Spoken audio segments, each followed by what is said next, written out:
Good morning everyone and welcome to today's worked exam answer post. Today I am having a look at a question that was very kindly sent to me via email.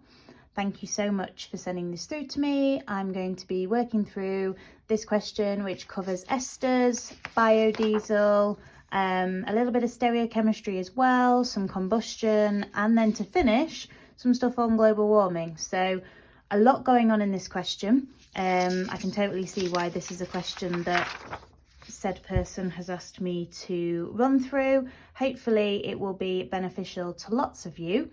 So as always, I'm going to go through with my highlighting and my annotations, and then I'm going to come back to you and explain each and every part of this quite long esters question for you this morning. Okie dokie, here we go. So, first question says, an ester is formed by the reaction of an acid anhydride with CH3CH2OH, so an alcohol. We have to complete the equation, and they'd given you the structure of the acid anhydride, and then they had also written out the structural formula for the alcohol. In your answer, show clearly the structure of the ester and give the IUPAC name of the ester.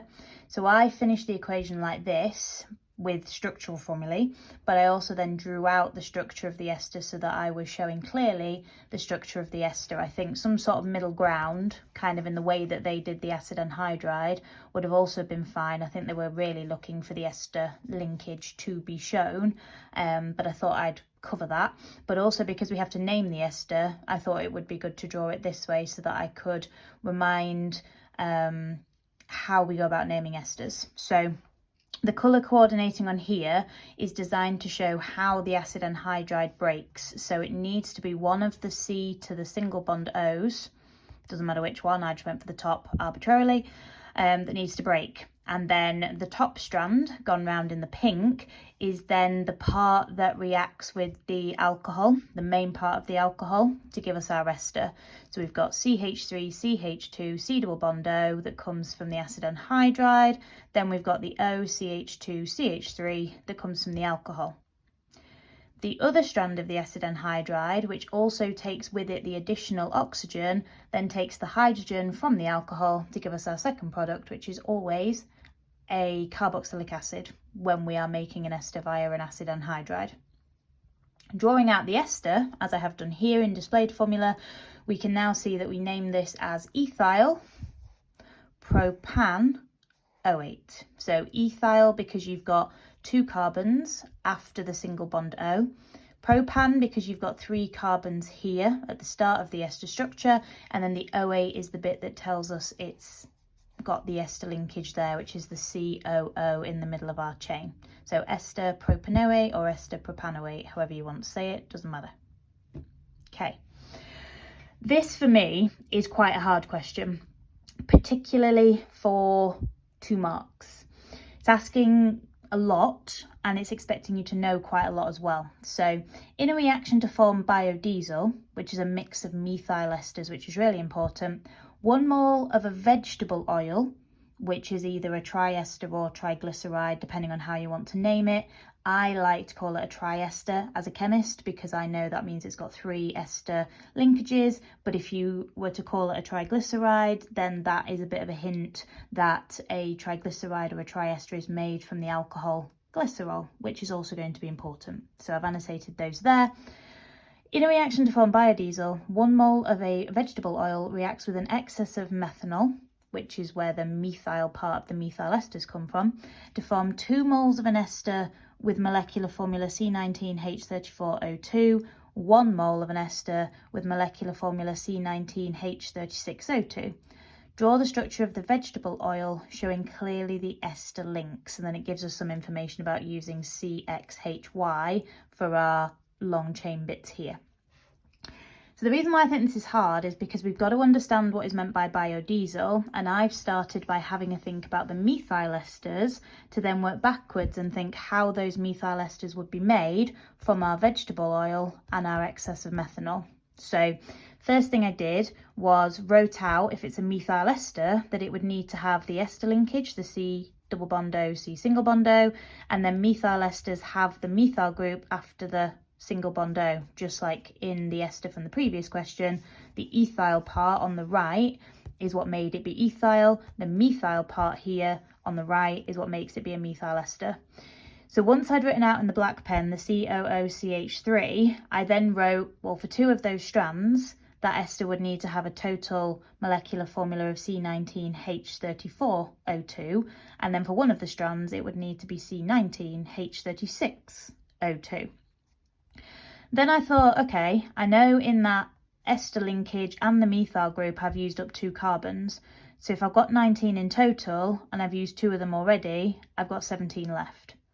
And if I had 34 hydrogens in this methyl ester and I've already drawn 3 of them, I'll only have 31 left. And because these 2 esters made have the same molecular formula, it would have been the same here as well, so C17H31. For the last one, the only thing that's different is the number of hydrogens. We've still got 2 carbons in the COOCH3, we've still got 3 hydrogens, but because we started with more initially, or they're telling us that the molecular formula of this ester has more initially, taking away 3 there gives us C17H33 for this strand, and that's why I've done them in different colours. So they would be the formulae of the methyl esters. Now, methyl esters are made when we take a triester or a triglyceride and we do a trans-esterification reaction, which means that we're changing the ester that we've made. We end up with an ester at the end still, but it doesn't have the same alcohol group component. And the vegetable oil starts being made with glycerol, which is propane 1,2,3-triol in chemistry terms. So each carbon has an OH on it, and that was then used to bind with these carboxylic acids to get these ester linkages in the first place. And because the glycerol has the 3 alcohol groups, this is why we then get our triester. We've got 3 ester linkages in there, all joined in the same molecule. The methanol would then swap places with the glycerol. So the glycerol would come off and we'd replace that with methanol. So the methanol would provide the O and then the CH3 here, here and here. So that's the bit that we first of all need to change back, because we're working backwards here. We get the biodiesel from the vegetable oil. So we need to put the glycerol on. And then we've got the O, C double bond O, and then we've got the bits that we established previously. One of the chains will have 17 carbons, 31 hydrogens. The next one will have the same. And then the bottom one, doesn't matter, doesn't have to be the bottom one, but one of them has to be C17H33. And that would have been the original vegetable oil, which if we then broke that between the C and the single bond O, take the glycerol off, react it with methanol, that would have then given us these 3 methyl esters here, which is our biodiesel. That's quite tricky, and if anyone has any questions, I'll do my best to explain them as clearly as I possibly can, but I definitely recommend maybe pausing the video or trying to take a screenshot, or if you want me to send you this worked answer document via email, let me know, and then you can obviously go through it in your own time, try figure out how to go from the vegetable oil to the methyl esters, and come back to me with any questions that you have. That would be my suggestion. Okay, I'm going to turn over for the next ones now. Now, you might be pleased to hear that I think that they get a little bit easier from this point forward. So the next part is telling us that the compound C19H34O2 is the methyl ester of ZZ octadeca 9,12-dienoic acid. Very complicated name there. Key things for us, for what the question is going to ask, is the Z and the Z, which tells us about the isomerism that we've got around the 2 carbon-carbon double bonds, which are on carbons 9 and carbons 12 of that carboxylic acid.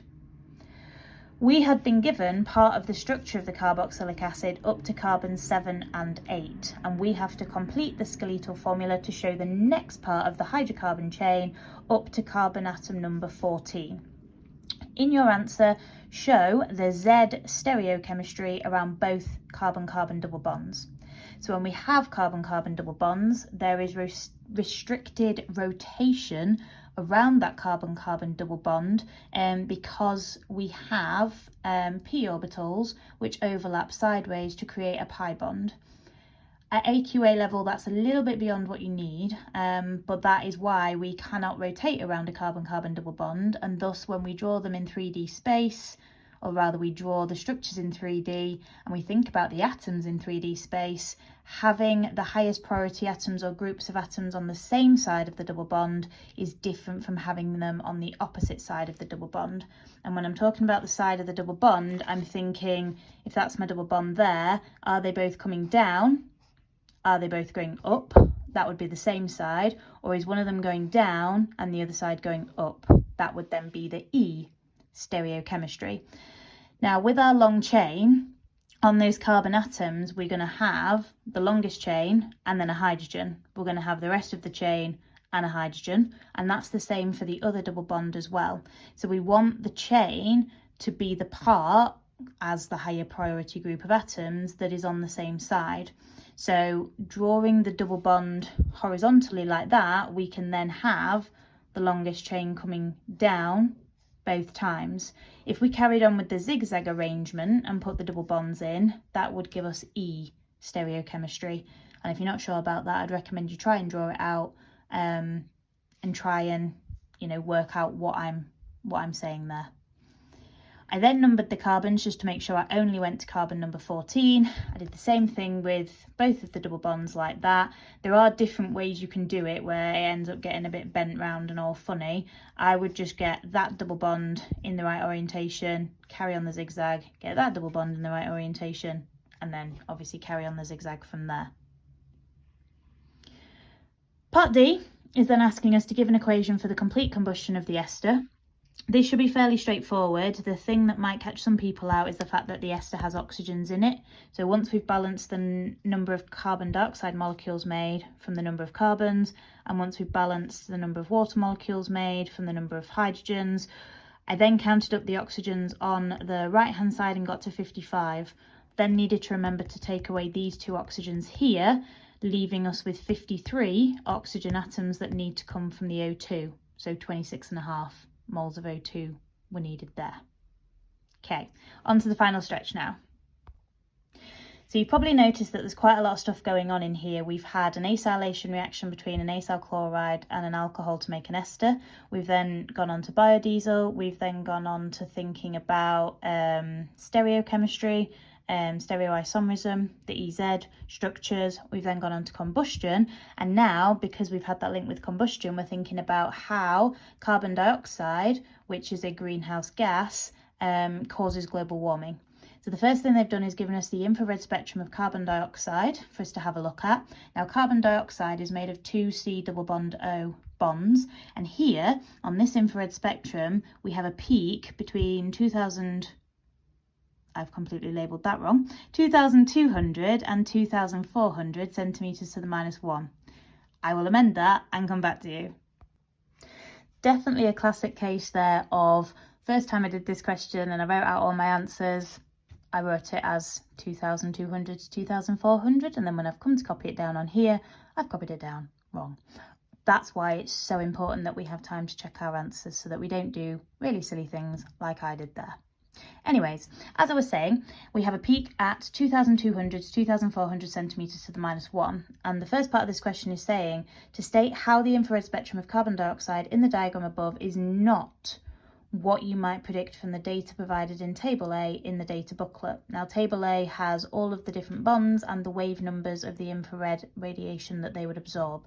Now, C double bond O peaks, we usually find them at 1,680 to 1,750 centimetres to the -1, because that is where they usually would absorb infrared radiation from in terms of whereabouts on the electromagnetic spectrum. That would be the wave number that those bonds would be absorbing. However, we have seen a peak in a different place. So this is not what we would expect, because the peaks are usually found between 1,680 and 1,750. And if I figure out where that is on my scale and get it right this time, that's 1,600, 1,800. So somewhere in between there, we would have a peak, and we do not. So that is not what we would expect to see.